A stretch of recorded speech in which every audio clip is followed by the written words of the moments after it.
আসসালামু আলাইকুম সবাইকে। তোমরা সবাই কেমন আছো? আমি ভালো আছি আলহামদুলিল্লাহ।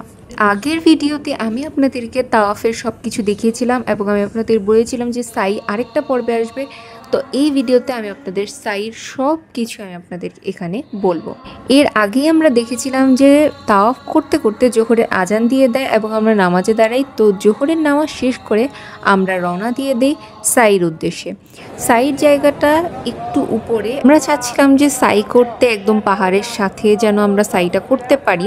যদিও দোতলা তিনতলাতেও সাই করার জায়গা আছে এবং উপরেও আরও অনেক তালা আছে যেখানে সাই করা যায়, কিন্তু আমরা চাচ্ছিলাম যাতে পাহাড়ের সাথেই হোক।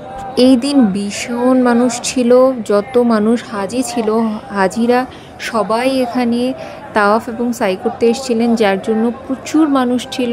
মানে আমরা হাঁটতে পারছিলাম না, আপনারা ভিডিওতে দেখলে বোঝা যায় না কত পরিমাণে ভিড়। তো এটা হচ্ছে সাফা মারোয়ার পাহাড়। এখানে আমরা বাইতুল্লাহর দিকে ঘুরে দোয়া করে দেন সাফা টু মারোয়া এবং মারওয়া টু সাফা এভাবে করে আমরা 7 বার দৌড়াবো বলতে নর্মালি আমরা এভাবে হাঁটবো। সামনে যে গ্রিন লাইট আপনারা দেখতে পাচ্ছেন, ওই গ্রিন লাইটে গিয়ে গ্রিন লাইটের অংশটুকু ছেলেরা দৌড়াবে আর মেয়েরা একটু জোরে জোরে হাঁটবে। আপনারা দেখতে পাচ্ছেন এখানে সব পুরুষরা দৌড়ে যাচ্ছে এবং মেয়েরা আস্তে আস্তে হাঁটছে।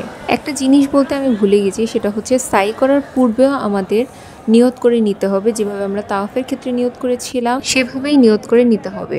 সাই শেষ করতে করতে আমাদের আসরের সময় হয়ে যায়। আমরা বের হয়ে দেখি অনেকেই সেখানে নামাজ পড়ছিল এবং তাওয়াফ করছিল। আমরা আসরের প্রস্তুতি নিতে থাকি।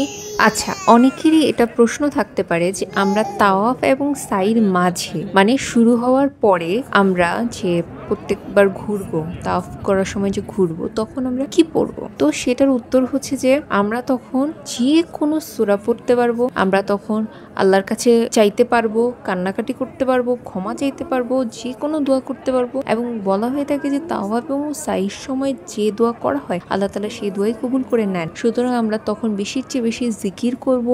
যে সূরা পারে সে সেই সূরাই পড়বে।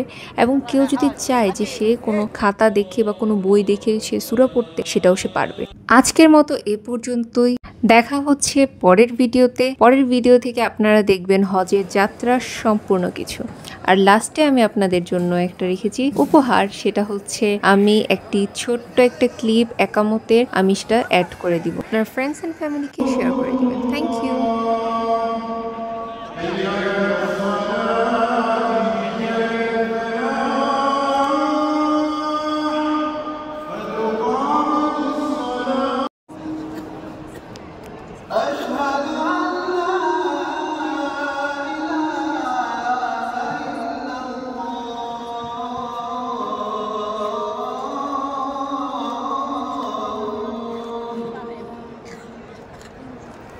أشهد أن